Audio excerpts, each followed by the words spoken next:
When I checked on him,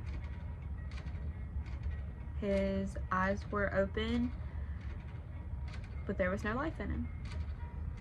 I'm not exactly sure how to start this video, so just bear with me. Hey guys, welcome back to my channel. My name's Kristen. If you don't know me already, I'm a stay-at-home mom of 3 with a 5-month-old angel baby.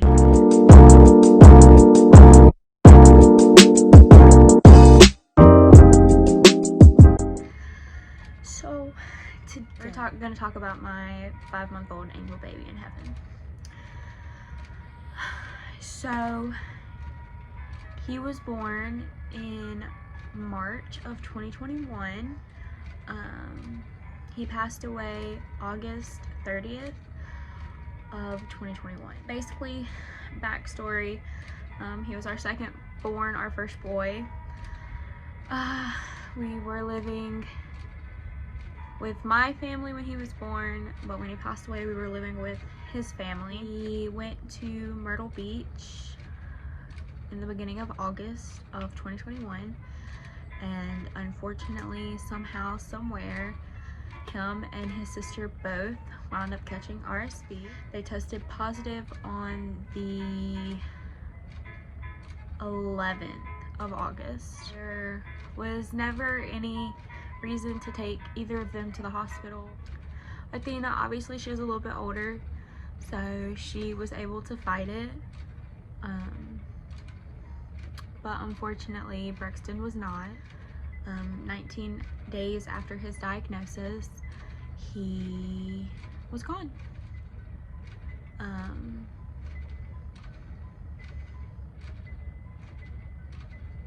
So basically the day that he passed, he was good. Like, he was smiling and laughing and actually playing with toys during tummy time and stuff like that. He didn't really seem sick anymore, which was the really odd thing, which I know sometimes people say that before people pass they have good days. So obviously we didn't think anything of that. A couple days prior to that, I was listening to his breathing and I heard a little bit of wheezing, and I wanted to take him to the hospital, but with COVID being around and just flu and everything like that, because you know, summertime sicknesses, it didn't seem like a good idea, so I just didn't. If I could go back, I definitely would have taken him just to know if there would have been anything to prevent it. I know that if it was his time, it was his time. Nothing really that Blake or I or anybody else could do to stop it. Basically, his family was at his mom's overnight caretaker job, and so it was just me, Blake, Athena, and Brexton at the house. Unfortunately, that night Blake and I were in an argument, and the next day the kids and I were gonna leave. I went to check on him, and at that point in time when I checked on him the first time, he was crying, so I got him to calm down. And then about 20 to 40 minutes later, I was going to lay down to go to bed, and I heard a ghost cry. Which, if you don't know what a ghost cry is, it's basically when you think you hear a noise or cry. It's kind of like, for people who've been pregnant, phantom ticks, it's kind of like phantom cries, where you feel like you hear it, but it's not actually there, if that makes sense. When I heard the cry, I was like, okay, let me get up before I go to bed. Let me just check on him, make him a new bottle. When I checked on him, his eyes were open, but there was no life in him. Probably one of the hardest things as a mom is seeing the baby that you brought into this world lifeless and not knowing if there was anything you could do.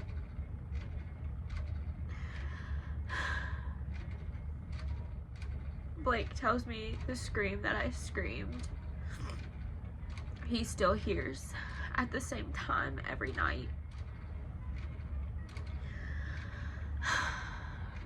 was in a state of shock. So, of course, being in a state of shock, you completely lose mind of what to do. I called my mom, and my mom was like, "Why are you calling me?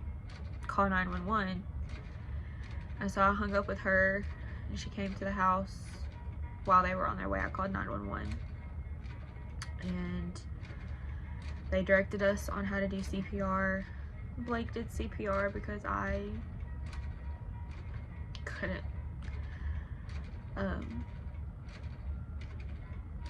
My state of shock and his state of shock was completely different. He went into the automatically knowing what to do, and I was in just a state of complete shock of, did I really just find my son like that?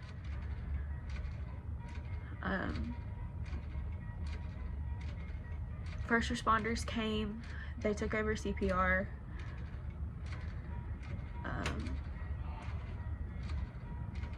The city police department came, county sheriffs came, firefighters came. They let us go get Athena because Athena was asleep. They let us go get her so she wasn't in the house by herself. And we walked outside, and we had to talk to the detective, and we talked to, before the detective got there, we talked to the police officers. Basically, any situation like that, you talk to the first responders and give your story and all of that. Because obviously they're not there, so they don't know. And then we watched the paramedic take our baby boy. I knew that he was gone when they walked out and they weren't puffing the bag, but I didn't want to believe it, so I still had hope. But then they left without the sirens on, and learning everything that I've learned now, when the sirens aren't on, it's not a good sign. So they took him to Moses Cone, which is in Greensboro, North Carolina, and his mom and his dad and I think his aunt, if I remember correctly, went up there to identify him, because obviously we had to answer the questions from the detective and all of that. As the sun came up, the medical examiner got there. You gotta sneeze? As the sun came up, the medical examiner got there, and the first thing I asked him was, "Is he gone?" And he looked at me and he said, "Yes." And I completely lost it. Because why would heaven need my baby boy more than I needed him? Why give me 5 months with a precious, innocent baby to just take him away?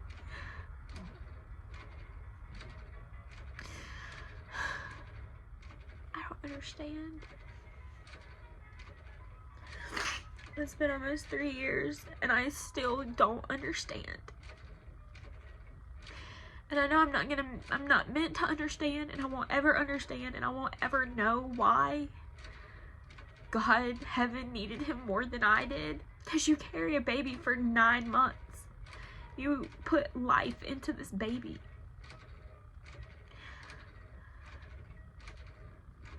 Just for a terrible thing to happen like that. So, after everybody left, the detective called and wanted us to come to the sheriff's office to talk more. So we went there, and then we got that done. and pretty much the rest of the time it was staying strong for Athena.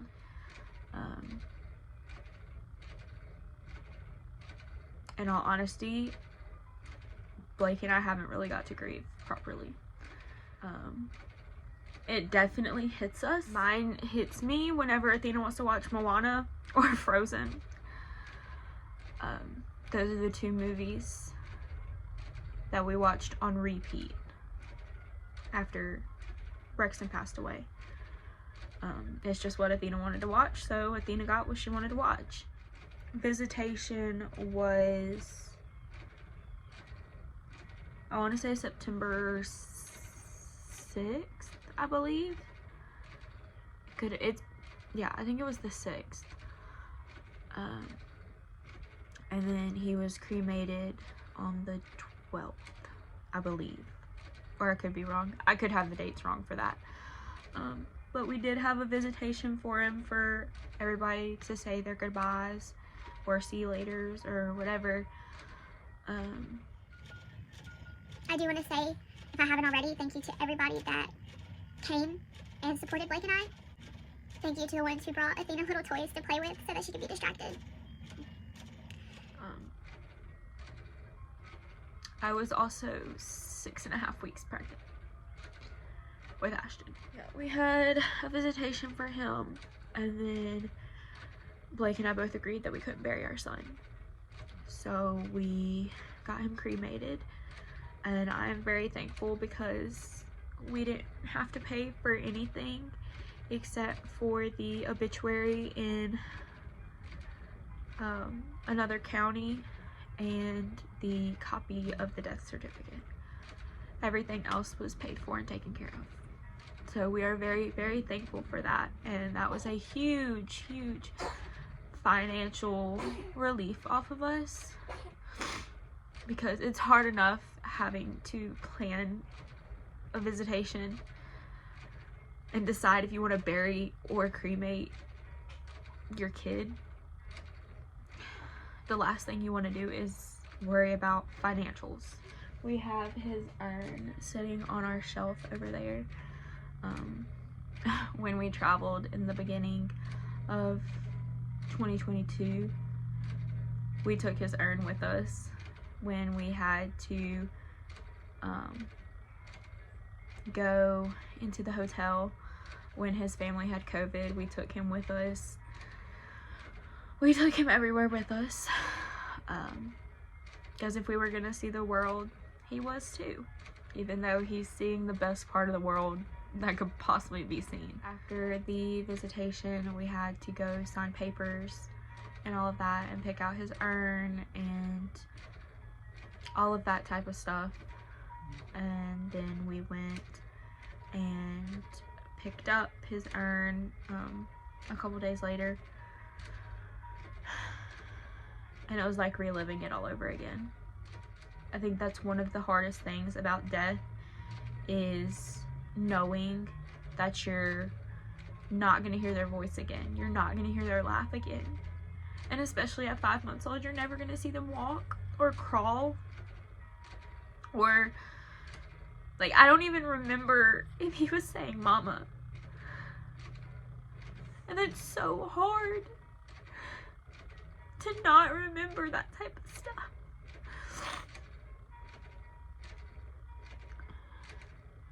It's so hard to try to picture if he would look like Ashton with the curly hair, the curly blonde hair, or if he would have the red, because he had such red tint to his hair and his eyebrows and his eyelashes. His smile.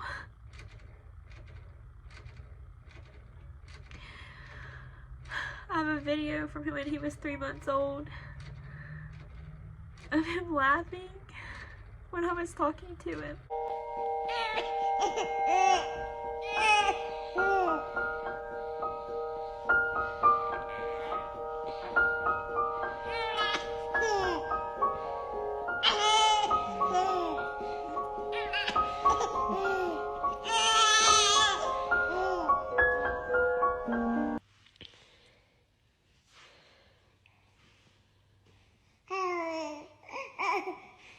Really? Yeah. Whoosh.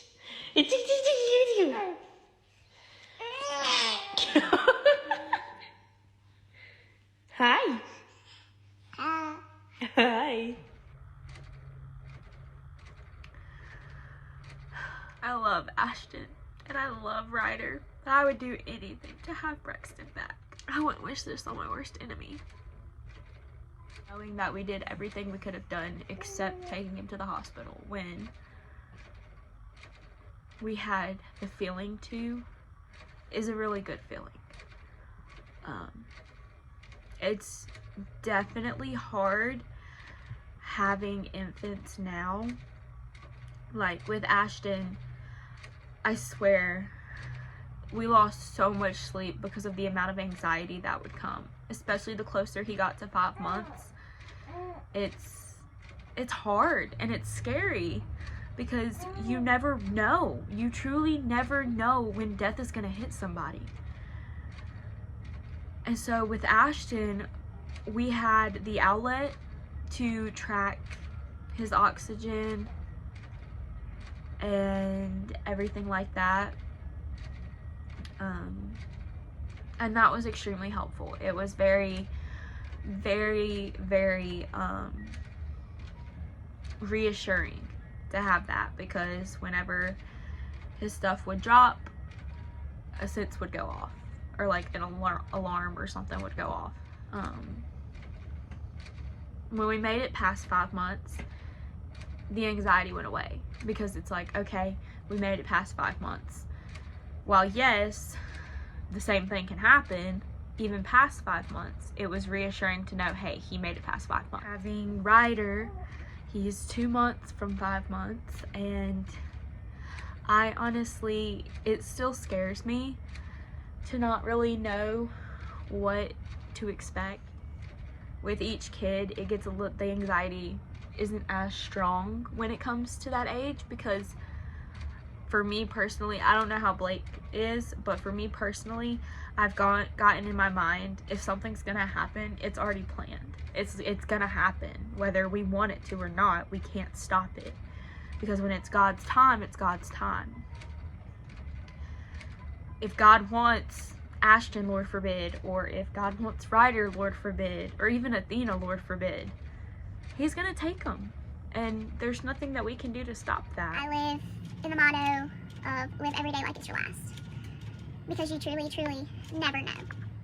Losing Brexton made me an extremely stronger mom. While I'm lenient, I have my boundaries when it comes to my kids, because we still don't know how he got the RSV. It could have been from family and friends kissing him. It could have been from Blake and I kissing him. It could have been from the Myrtle Beach trip and somebody just too close to him. It could have been anything like that. And so with Ashton and Ryder both, I was very, very step foot of do not kiss my baby, on washing your hands before you hold him. Definitely made me a better mom. I feel as though losing Brexton did that. We have different things to just remember Brexton. So of course we have his urn, but I think it was the first Christmas without him. My mom got me this necklace. It's a stone. I don't remember what kind of stone it is, but it's a stone, and then there's a little heart that and has his initials engraved. I never take this thing off, so the fact that I'm going to take it off to show you guys, oh, that's crazy. Oh, you can tell the wear on it. Yeah.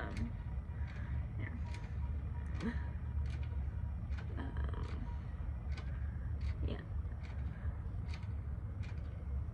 Let's see how to do this. I don't know how people do this, but no, it just has his initials. Oh, there you go, BCWW. But yeah, Blake and I both have angel pieces that somebody got us. One of the puzzle pieces is mom of an angel and the other one is dad of an angel. And then his aunt got me a little keychain that says always in our mind, forever in our heart, and then it has Brexton's name on it. First Christmas after we lost him, I was really big on wanting stuff to remember Brexton.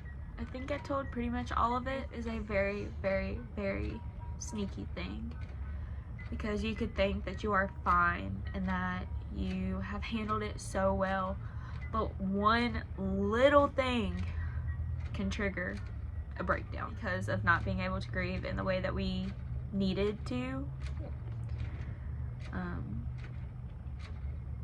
Therapy is probably the best bet for us to be able to be okay. That's the story on losing my baby boy at 5 months old. I hope you guys enjoyed this video, and if you are a mom watching this, always go with your gut instinct.